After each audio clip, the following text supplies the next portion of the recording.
monde, on se retrouve aujourd'hui pour le déballage de Bloodborne, de card game cette fois, parce que je sais qu'on en a déballé des expansions de Bloodborne de board game. Donc, The Card Game est sorti bien avant, je vais dire bien avant, 2 ans peut-être, 3 ans à tout casser, avant Bloodborne de board game.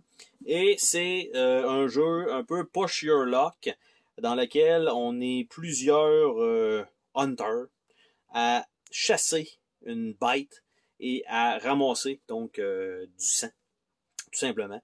Et c'est un peu ça. Et il faut essayer de, quand on l'achève, on ramasse plus de points. Fait qu'il faut être quand même un petit peu stratégique dans notre truc. Et c'est de 3 à 5 joueurs de 30 à 60 minutes. Donc, évidemment, avec des images plutôt spéciales dans le type Bloodborne.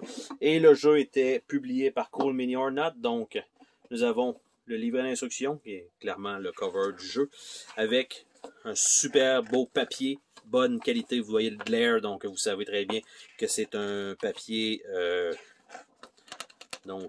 gloss, donc comment jouer au jeu avec les cartes, donc ça c'est super bien foutu, ça devrait être clair je pense, sinon Board Game Geek, et on a le final boss ici, et le tout est wrappé en une quinzaine de pages, donc c'est pas un très gros jeu Cool Mini or Not. D'habitude, ils ont toujours un tapon de miniature et tout ça. Et ce jeu-ci, en fait, n'a pas beaucoup de matériel. Il y a ça ici et il y a une expansion qu'on va voir éventuellement sur la chaîne. Donc, nous avons ici une première série de jetons avec les crânes, les mains, je vais dire les tentacules. Ici, ça va probablement être des dials avec des chiffres qu'il va falloir. Ils sont là, et voilà. Par contre, on s'entend que le rond n'est pas tout à fait à la bonne place, à moins que ce soit prévu. Donc, on a première feuille de punch. Est-ce que les punchs sont de qualité? C'est un peu mince. Ça, c'est un peu mince. Quand même, d'habitude, ils nous font quand même de la bonne qualité matérielle. J'ai l'impression que c'est une petite affaire, pas trop, mais une petite affaire mince. Donc, on a ici probablement un jeton premier joueur. Ça, c'est complètement dégueulasse. Pour le un note, s'il vous plaît. Après ça, nous avons ce qui est les plateaux de jeu. Donc, le sang récolté. Nous avons 3 types de caractéristiques, je crois. J'ai pas vraiment joué à Bloodborne, donc je pourrais pas vous dire. On a une petite charte en bas et on a ça c'est le sang collecté. Puis si jamais on meurt, ben, il est perdu. Mais ici, c'est vraiment ce qu'on a conservé. De l'autre côté, il n'y a absolument rien. Donc on a les plateaux probablement pour chacun des joueurs. 3, 4, 5, c'est effectivement le cas. Donc nous avons ce qui sont les pièces de sang. Donc ce sont simplement des petites pastilles, on va dire, un peu couleur sang. Donc, par contre, un bon poids, ça c'est bien. Ça doit probablement pour équivaloir à des 5, je suppose. Évidemment, ils vont probablement aller là et là. Nous avons 3 dés avec, je vais dire, 1 à 6, mais non, il y a des 0. Il y a des 1 avec un petit symbole d'épée dans le coin avec des X, 2X, et ça va jusqu'à 4 de ce que je peux voir sur les dés. Donc, on a ça ici. On a évidemment les petits pegs pour les dials à remplir. Et est-ce que nous avons une surprise carte promo? Non. Bien sûr que non. Donc, on a des longues cartes et on a un paquet de cartes normales. Paquet de cartes normales avec les sleeves, peut-être que si je suis chanceux, hein, peut-être que je vais être chanceux avec les sleeves, ça va peut-être aller là. On va bien voir. Donc, ces grosses cartes-là, ça correspond à quoi? Ben, en fait, les grosses cartes, les cartes de format standard. Et c'est, je vais dire, toute la même chose, mais non, ça s'arrête ici. Et le reste, c'est ça ici. Donc, ils ont toutes juste la mention Bloodborne de card game, et on voit que c'est des hunters. Donc, ici, ça a l'air d'être des armes. Donc, qu'on peut voir avec différentes habilités, fort probablement, comme dans le jeu. Donc, je sais, il me semble que il y a une petite partie de deck building là-dedans. On a tout starter card. Donc, on a tout le même deck de départ. Donc, et on peut aller récupérer des armes plus puissantes pour faire plus de dégâts, évidemment, sur le monstre. Donc, pour essayer de les achever. Donc, c'est encore les starter cards. Un petit Blood Vial. Cocktail Molotov. Molotov Cocktail. Threaded Cane.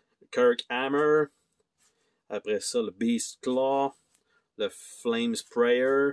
Ludwig Rifle. On entend que c'est un canon. Saw Spear. Après ça, le Repeating Pistols. Il y en a plusieurs. Le Cannon. Il y en a quand même plusieurs. Le Hunter Blunderbuss. Pour le shotgun. Le Bolt Paper.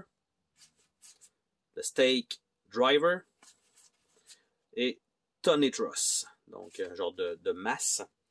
Donc, ça ici, ça retourne là-dedans. Ça, on va remettre ça là, ça va aller plus vite pour fermer la boîte tout de suite après. Et l'autre, ça a l'air d'être, j'allais dire des monstres, mais Church Servant, Huntsman, Executioner, Huntsman Minion, ça a l'air d'être effectivement ça. Ça va être probablement le sang que ça peut donner.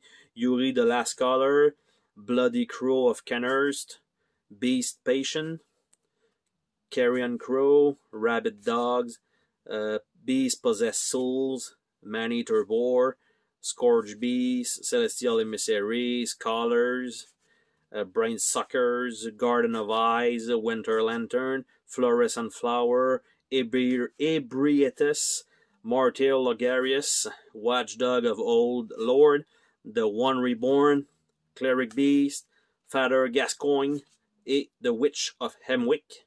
Hemwick, c'est ça, c'était bel et bien le bon terme. Et si je ne me trompe pas, ces cartes-là, ce sont les fameux boss qui sont à éliminer. Donc, nous avons Vicar Amelia. Nous avons Mikolash, Host of the Nightmare. Nous avons German, ou German, The First Hunter. Nous avons Mergoz Wet Nurse. Et Rum the Vacuous Spider. Donc, et ça retourne à Vicar Amelia. Donc, ça donne quand même... ça donne pas une idée de comment jouer, mais une chose est sûre, c'est que vous allez avoir un peu les cartes d'armes qui vont vous permettre de faire des dégâts sur les ennemis. À ce moment-là, sur ces ennemis-là, vous allez récupérer du sang. Le sang va vous permettre donc de gagner des points parce que le but, c'est d'en avoir le plus à la fin de la partie. Une fois que, dans le fond, vous avancez dans le jeu, vous allez pouvoir vous acheter des armes un peu plus puissantes pour faire un peu plus de dégâts. Cependant, d'après moi, c'est quand il y en a un qui y va, tout le monde doit y aller, ou peut-être quelque chose comme ça. Il y a des moments stratégiques dans lesquels vous devez choisir d'y aller.